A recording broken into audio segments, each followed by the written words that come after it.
തുടർന്നുകൊണ്ട് അല്ലാഹു പറയുന്നത് അബ്സർ ബിഹി വാസ്മഅ് മാലഹും മിൻ ദൂനിഹി മിൻ വലിയ, മാലഹും അവർക്കില്ല, മാലഹും അവർക്കില്ല, മിൻ വലിയിൻ മാലഹും മിൻ ദൂനിഹി അല്ലാഹുവിന് പുറമേ അവർക്കില്ല, മിൻ വലിയിൻ ഒരു രക്ഷാധികാരിയുമില്ല.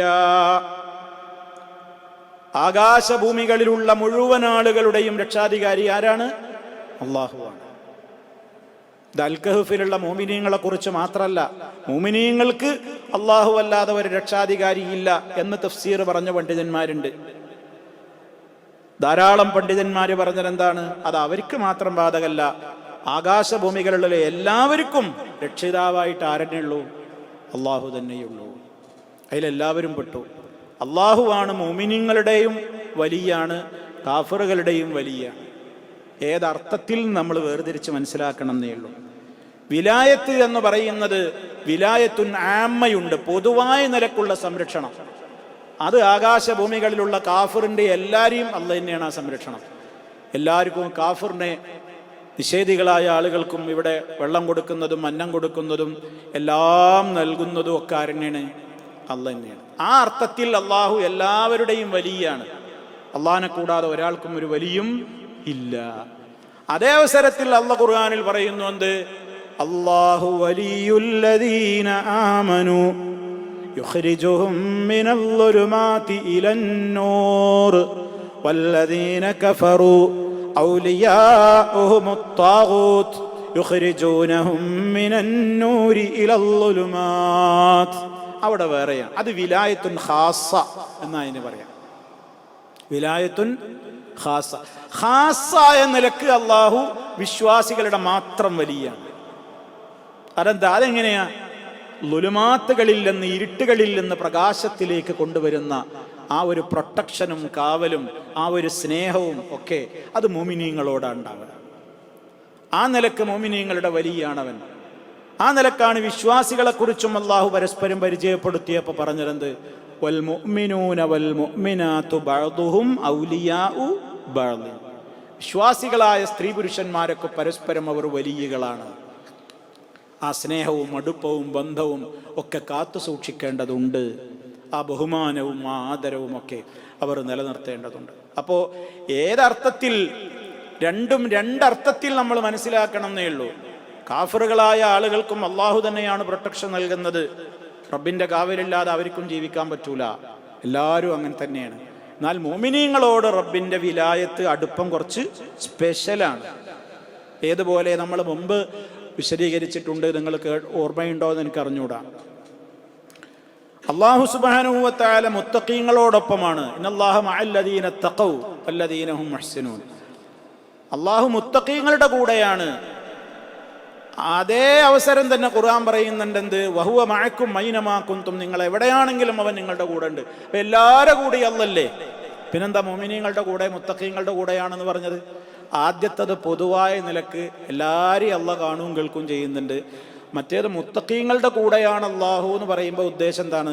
മുത്തഖീങ്ങൾക്ക് റബ്ബ് അവരുടെ കൂടെയാണ് എന്ന് പറയുന്നതിൻ്റെ അർത്ഥം സ്പെഷ്യലായ ഒരു മഅയ്യത്താണ് എന്ന് പറഞ്ഞാൽ അവർക്ക് കാവൽ കൊടുക്കും, സഹായം കൊടുക്കും, അഭയം കൊടുക്കും, പേടിക്കുമ്പോൾ അവർക്ക് നിർഭയത്വം നൽകും, ഒരു പ്രയാസപ്പെടുമ്പോൾ മനസ്സിന് ആശ്വാസം പകരും. അതൊക്കെ മുഅ്മിനീങ്ങൾക്ക് മാത്രമേ കിട്ടുള്ളൂ. അതേപോലെയാണ് ഇവിടെ. മാലഹും മിൻ ദൂനിഹി മിൻ വലിയ്യിൻ വലാ യുശ്രികു ഫീ ഹുക്മിഹി അഹദാ. തുടർന്നുകൊണ്ട് അല്ലാഹു പറയാണ് വലാ യുശ്രികു, അവൻ പങ്കു ചേർക്കുകയില്ല, ഫീ ഹുക്മിഹി, അവൻ്റെ അധികാരത്തിൽ അല്ലെങ്കിൽ അവൻ്റെ വിധിയിൽ. റബ്ബിന്റെ വിധിയിൽ, അവൻ്റെ അധികാരത്തിൽ അവൻ പങ്കു ചേർക്കുകയില്ല. അഹദൻ, ഒരാളെയും.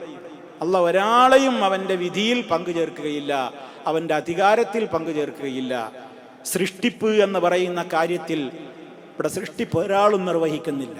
അതുപോലെ തന്നെ ലോകത്തിന്റെ മുഴുവൻ തദ്ബീർ, അലാ ലഹുൽ ഖൽഖു വൽ അംർ, വിശുദ്ധ ഖുർആൻ പറഞ്ഞതാണ്. അവനാണ് സൃഷ്ടിക്കാനുള്ള അധികാരം, അവനാണ് എല്ലാ കാര്യങ്ങളും നിയന്ത്രിക്കുന്ന കൽപ്പനാധികാരമുള്ളത് അവന് മാത്രമാണ്.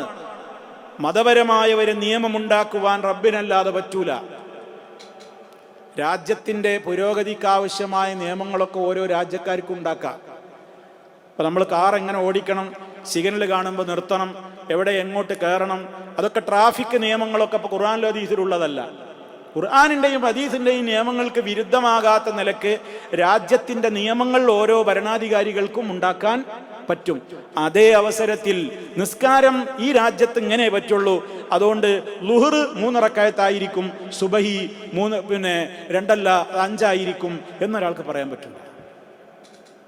ശർഈയായ ഒരു ഹുക്ം ഒരാൾക്ക് നിർമ്മിക്കാൻ, ഒരു ഹലാലായ കാര്യം ഹറാമാക്കാനോ ഹറാമായൊരു കാര്യം ഹലാലാക്കാനോ ഒന്നും ഒരാൾക്ക് അനുവാദമില്ല,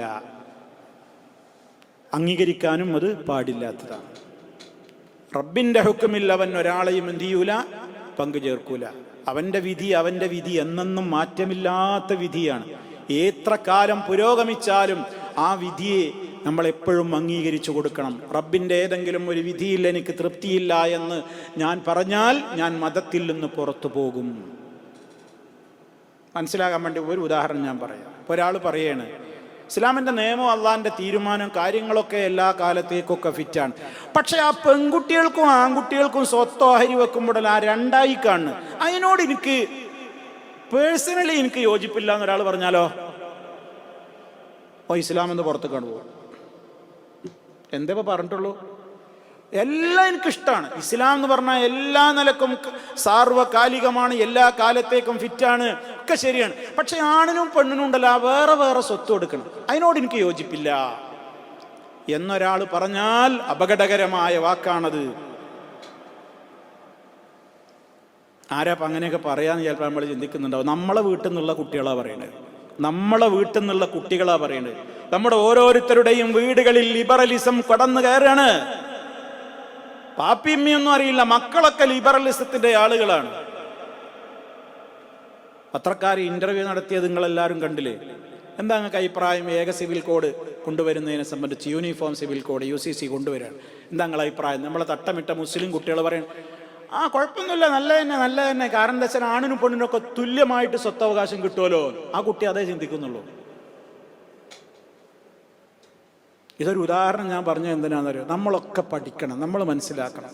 നമ്മൾ മാത്രം ഇങ്ങനെ കാര്യങ്ങൾ മനസ്സിലാക്കിയാൽ പോരാ, നമ്മളുടെ കുടുംബത്തിലേക്ക് അത് കൈമാറണം.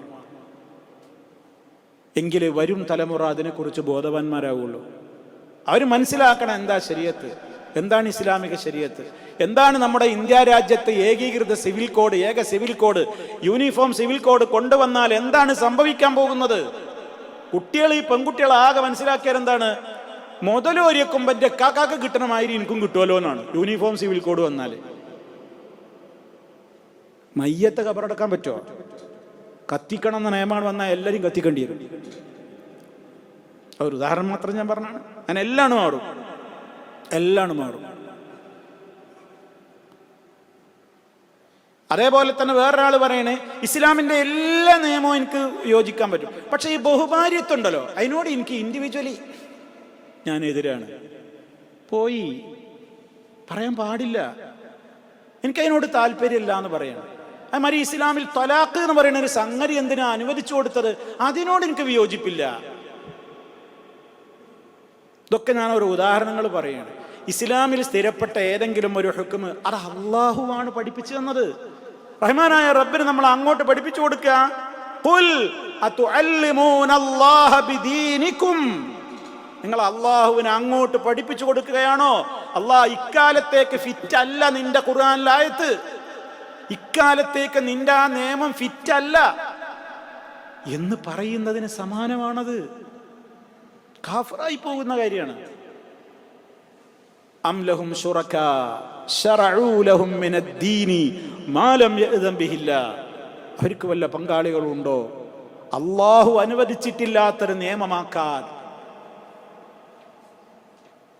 അതിനാണ് ഞാൻ നേരത്തെ പറഞ്ഞത്, മറന്നു പോകരുത്. റബ്ബിൻ്റെ നിയമങ്ങൾക്ക് വിരുദ്ധമാകാത്ത നിലക്ക് ഓരോ രാജ്യത്തിൻ്റെയും പുരോഗതിക്കും നിലനിൽപ്പിനും ആവശ്യമായ നിയമങ്ങളൊക്കെ ഓരോ രാഷ്ട്രത്തിലും ഉണ്ടാകും. അതൊന്നും അള്ളാഹിൻ്റെ നിയമത്തിൽ പങ്കേർക്കലല്ല. ഇവിടുത്തെ ട്രാഫിക് നിയമം അനുസരിച്ചാൽ നമ്മൾ അള്ളാഹിൻ്റെ നിയമത്തെ വെല്ലുവിളിക്കലാവുമോ? ഒരിക്കലും ആവൂല.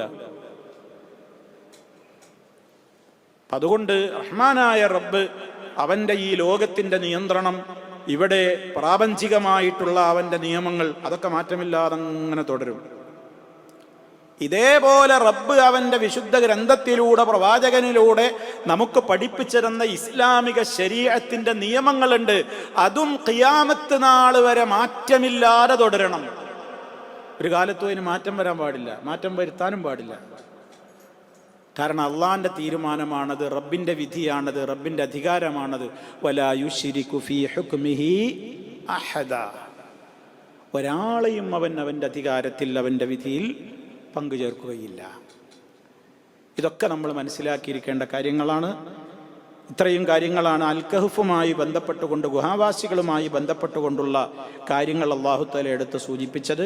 ഇനി ആ ചരിത്രം അവിടെ അവസാനിച്ചുകൊണ്ട് തുടർന്നുകൊണ്ട് മറ്റു ചില ഭാഗങ്ങളിലേക്കാണ് ഈ അധ്യായത്തിലെ വിവരണങ്ങൾ മുന്നോട്ട് പോകുന്നത്.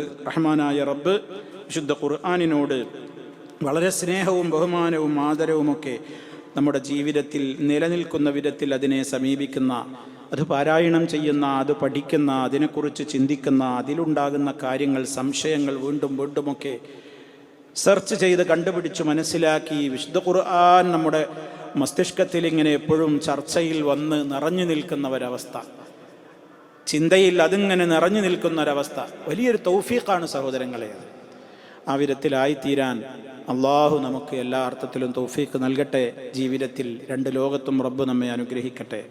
ശാരീരികവും മാനസികവുമായ പ്രയാസങ്ങളെല്ലാം അള്ളാഹു നമുക്കെല്ലാം അതിൽ നിന്നെല്ലാം മോചനം നൽകി നമ്മയെല്ലാം കാത്ത് എല്ലാ അർത്ഥത്തിലും അവൻ്റെ ബറക്കാത്തുകളും റഹ്മത്തുകളും അവൻ ചൊരിഞ്ഞു തന്ന് നമ്മെ അനുഗ്രഹിക്കുമാറാകട്ടെ. മാരകമായ രോഗങ്ങളിൽ നിന്ന്, പ്രയാസങ്ങളിൽ നിന്ന് റബ്ബ് നമ്മെ എല്ലാവരെയും കാത്തുരക്ഷിക്കുമാറാകട്ടെ.